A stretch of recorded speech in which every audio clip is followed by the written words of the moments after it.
민사소송 상담을 하다 보면 소송비용 관련 질문도 정말 많이 물어보시거든요. 만약에 소송에서 지면 소송비용 다 물어내야 되나요? 아니면 반대로 소송에서 이기면 소송비용 전부 다 받을 수 있나요? 소송비용 얼마만큼 받을 수 있죠? 그래서 오늘은 소송비용 관련된 사항들을 설명드리려고 하는데요. 일단 민사소송에서 소송비용은 패소자가 부담하는 것이 원칙입니다. 그래서 이제 억울한 일로 소송을 하게 됐다면 상대방으로부터 승소를 한 다음에 소송비용까지 돌려받을 수가 있는 거죠. 만약에 1억 원을 청구해서 1억 원 전부 승소를 했다. 그러면 소송비용도 100% 돌려받을 수 있습니다. 그런데 민사소송에서는 1억 원을 청구해서 한 8천만 원 정도 승소, 이렇게 일부 승소하는 경우도 많거든요. 이럴 때는 소송비용도 승소한 비율에 따라서 부담을 하게 됩니다. 그래서 1억 원에서 8천만 원을 승소했다는 거는 원고가 80% 승소를 한 거니까 소송비용도 피고가 전체 소송비용의 80%를 부담하고 원고가 20%를 부담하라. 이렇게 소송비용이 정해지는 경우가 원칙입니다. 그런데 소송비용에 관해서는 판결문에 주문에 나와 있지만 이 소송비용을 실제로 받으려면 소송비용 확정 신청이란 걸 해야 합니다. 이것은 기존의 소송 제기하는 것과는 별개로 나중에 판결이 확정되고 나서 따로 신청을 해야 되는 거죠. 이 소송비용 확정 신청을 할 때는 소요된 소송비용, 인지대랑 송달료, 그리고 변호사 보수, 또 감정료가 있다면 감정료도 포함을 시켜서 작성을 하고 이 작성된 내용을 법원에 제출하는 것인데 법원은 소송비용 확정 신청서를 받으면 이것을 이제 패소한 상대방한테 다시 보냅니다. 그래서 상대방도 이 소송비용 확정 신청서가 제대로 작성되었는지 검토를 할 수가 있는 거죠. 예를 들어서 상대방이 우리가 범죄 피해자여서 소송을 제기했던 건데 아쉽게 패소는 했다. 그런데 그렇다고 해서 소송비용을 전부 패소했다고 해서 피해자인 우리가 다 부담해야 되냐, 이렇게 의견서를 제출하기도 하는 거죠. 또 계산 방식이 잘못됐다, 아니면 증빙 서류가 전혀 없다, 이런 식으로 상대방도 의견서를 제출합니다. 그러면 법원은 소송비용 확정 신청서를 제출한 것과 이렇게 상대방이 의견서를 제출한 것을 같이 검토를 한 다음에 소송비용액 확정 결정이라는 결정을 해줍니다. 이것은 판결문과 다른 별도의 결정문인 거죠. 그리고 여기서 인지대라는 건 뭐냐?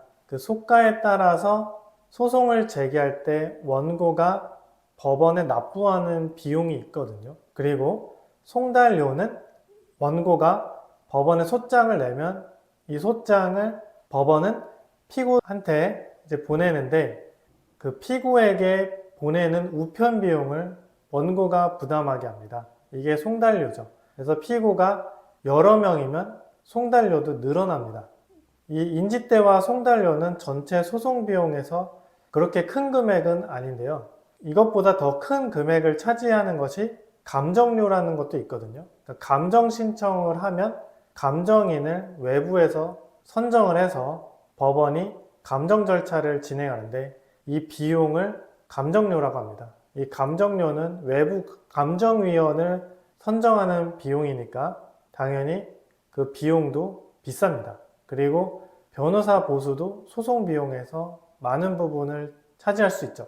그렇다고 이제 변호사 보수를 지출한 것을 전부 상대방한테 청구할 수 있냐? 경우에 따라서는 1억 원짜리 소송에 3천만 원을 쓰는 경우도 있고 4천만 원을 쓰는 경우도 있습니다. 이럴 때 상대방이 그 소송 비용을 모두 부담한다면 상대방에겐 너무 부담이 크겠죠. 그리고 작은 속가의 사건, 예를 들어서 2천만 원, 3천만 원짜리 사건도 경우에 따라서는 특히 소송 당사자 중에 대기업이 있다 그러면 1,000만 원 이상의 소송 비용을 지출하기도 합니다. 이럴 때 상대방이 패소했다고 하면 이 작은 소송에서 물어내야 되는 소송 비용이 너무 크면 부담이 너무 크겠죠. 그래서 변호사 보수는 변호사 보수의 소송 비용 산입에 관한 규칙에 따라서 일정한 한도를 정해놓고 이 한도만큼을 상대방이 부담하도록 하고 있습니다. 예를 들어서 1억 원의 소송을 했다. 그러면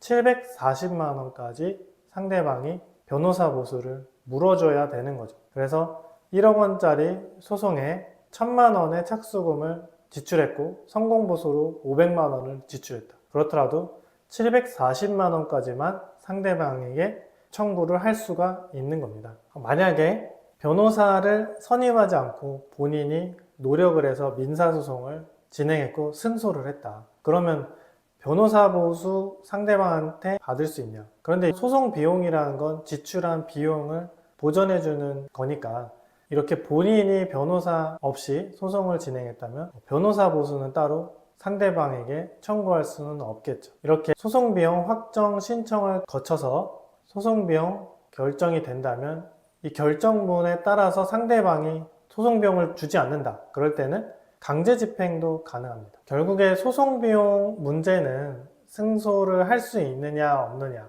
이것을 검토하는 단계에서 꼭 함께 같이 검토해야 될 문제인데요. 왜냐하면 승소 가능성이 없는 민사소송을 진행해서 만약에 패소까지 했다. 그러면 상대방이 지출한 소송 비용까지 물어줘야 돼서 더 부담은 커질 수밖에 없기 때문이죠. 그래서 항소심을 한다거나 대법원에서 소송을 한다거나 했을 때는 더 꼼꼼하게 소송 비용 문제도 함께 검토는 해야 되는 것 같습니다. 소송 비용 관련 궁금한 점이 있으시면 댓글로 남겨주시면 성실하게 답변해 드리겠습니다. 지금까지 김영원 변호사였습니다.